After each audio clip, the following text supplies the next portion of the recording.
आंनि दिनै इउपिपिएलआव जयेन जानायनि मेन उद्देश्य आरो थांखियानो जाहैबाय जोंनो मोजां जेनेबा बर' गामिफोरनि मोजां डेभेलप लुबैनानै जों फैनाय जादों। लोगोसेनो जोंनि बर' गामिफोराव फरायनाय बिथिङावनो जा बले हान्था लामा कमिउनिकेसन जाहाथे बेफोरखौ मोजां बिथिङै मावलायनो बा मावनो थिननो थाखाय जोङो इउपिपिएलआव जगदान होनाय जादों।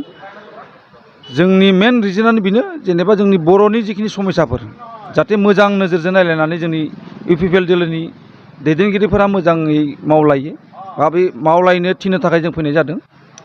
बाखि जोङो जेबो रिजन गैलाया। दा जोङो जोंनि हासरा गामिनि हिसाबै 9 जन जयनिं जाथ'दों आरो लोगोसेनो गाबोनो मिनिमाम 70-80 जनसो आंजों लोगोसे आरो जयनिं जाबावगोन। बेखौ आं नोंथांमोननि मिडियानि थ्रुयै फोरमायनाय जाबाय। गाबोन मोनासेयाव थिग इदि टाइमाव निस्सय जयनिंआ जाबावगोन जोंहा। खारन जोंनि गेजेराव दिनै माखासे खुद्रिलायनायथ' देखायलायनाय दङ, माखासे आं रिजनखौ बुंलाया। खिन्थु इउपिपिएल हिसाबै दिनै इउपिपिएल दोलोनि खामानि मावनाय आरो आसार निति नियम खान्थिखौ मोजां मोननानै दिनै जोंनि बर' समाजनि कर्मिफोरा लोब लोबै इउपिपिएलखौ जगदान होनो थाखाय जानजि खाफ्राना दङ। आरो लोगोसे आंजों गाबोनो 70-80 जनसो मानसि जयनिं जाबावनाय प्रग्राम दंबावो।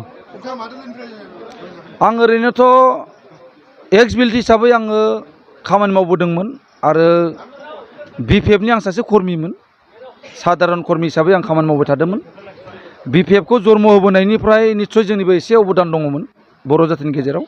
दिनै जोंनि गेजेराव एसे बेले बेजे जालायनायनि थाखाय नैबे हान्जाजों जों थालायनानै खामानि मावनो थाखाय जों दिनै जानजि खाफ्राबोदों आरो जों मावलांबाय थागोन होननानै जों दिनै इउपिपिएल दोलोनि साफा साफा सुबुं महरै गसंथालायनो थाखाय जों फैनाय जादों आरो। खख्लाबारि हिसाबै दिनै बिपिएफ हान्जा हिसाबै जेराव जोंनो गाबोदों, दा इ हिसाबै साफा साफा गाबोनायाव अलरेडि जानजि खाना दङ।